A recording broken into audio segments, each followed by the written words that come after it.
उपयोग घेणाऱ्या उष्णतारोधक फुगा म्हणजे उष्णतेला जो शोषून घेत नाही किंवा उष्णतेचा त्याचा काही परिणाम होत नाही असं फुगा आपण पाहणार आहोत. तर आता दोघांनी फुगे फुगवले, फुगा थोडेसे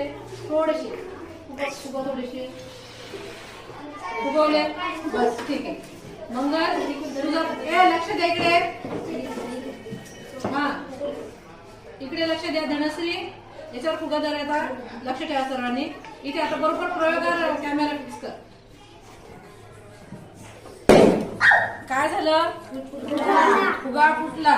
आता तू काय कर, फुटलेला फुगा आहे की नाही त्याच्यामध्ये पाणी भर.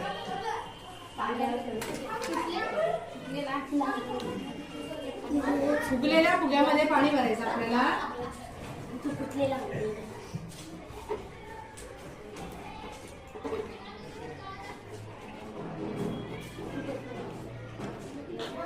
पहिल्या फुग्याचं काय झालं, सुरू केलं का?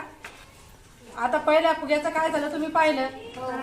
पहिला फुगा काय झाला होता, आपण मेणबत्तीच्या याच्यावर धरू, मेणबत्तीच्या ज्योतीवर धरला तर तो काय झाला होता. आता हा फुगा असा मी पकडते. हा बघा आता काय होतं. जवळ घे, समोर घे बेटा. बघा आता काय होतं.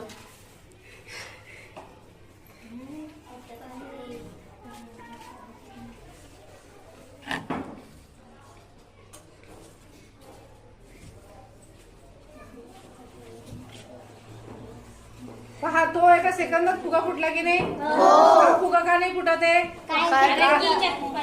त्याच्यातलं पाणी काय करत आहे, ती जी उष्णता आहे ते स्वतः शोषून घ्यायला लागलं.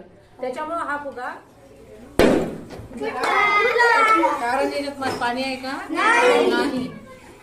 उष्णतारोधक फुग्याचा आपण प्रयोग पाहिला, याच्यामध्ये सुद्धा पाणी नाही. हा सुद्धा काय होणार आहे, फुटणार आहे. प्रयोगांत पाहता येईल आपल्याला फुटतं की नाही फुटतो ते की नाही. म्हणजे तुम्ही काय पाहिला, ज्याच्यामध्ये पाणी नव्हते असे फुगे पटापट फुगले की नाही. पण ज्याच्यामध्ये पाणी आहे ते फुगले नाही. कारण काय झालं, कारण काय होतं, स्वतः शोषून घेतलं. समजला प्रयोग.